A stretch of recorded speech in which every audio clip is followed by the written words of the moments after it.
Thank you, Mr. Chair. Mr. Cohen, I'd like to quickly pick up on some previous lines of questioning before getting into my own, so I may go a little quickly to get it all in 5 minutes. First, my colleague from Vermont had asked you several questions about AMI, the parent company of the National Enquirer.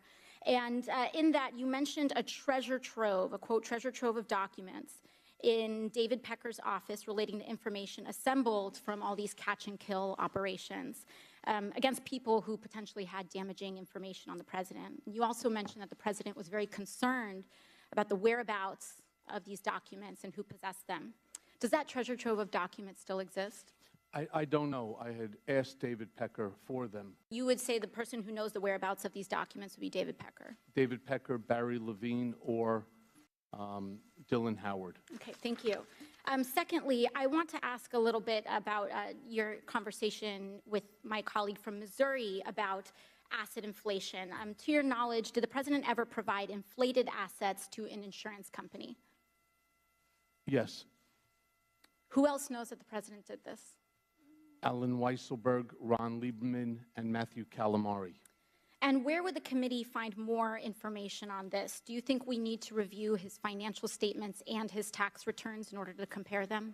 Yes, and you'd find it at the Trump org. Thank you very much. The last thing here, the Trump Golf Organization currently has a golf course in my home borough of the Bronx, Trump Links.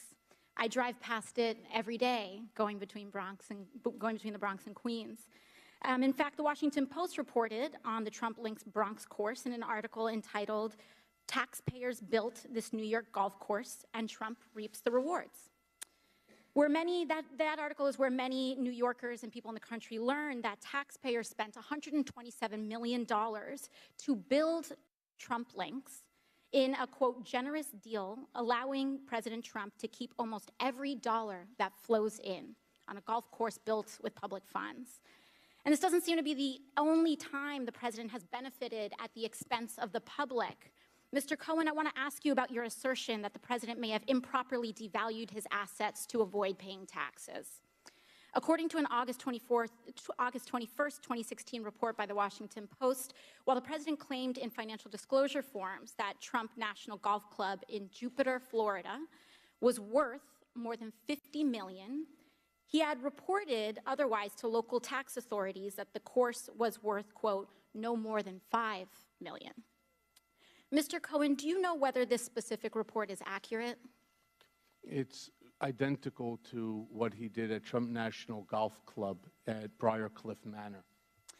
Do you know, to your knowledge, was the president interested in reducing his local real estate bills, tax bills? Yes. And how did he do that? What you do is you deflate the value of the asset, and then you put in a request to the tax department for a deduction. Thank you. Now, in October 2018, the New York Times revealed that, quote, President Trump participated in dubious tax schemes during the 1990s, including instances of outright fraud that greatly increased the fortune he received from his parents. It further stated from Mr. Trump, quote, he also helped formulate a strategy to undervalue his parents' real estate holdings by hundreds of millions of dollars on tax returns, sharply reducing his tax bill when those properties were transferred to him and his siblings.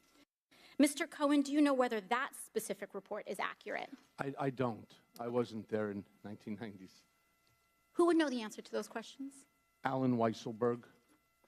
And would it help for the committee to obtain federal and state tax returns from the president and his company to address that discrepancy? I believe so.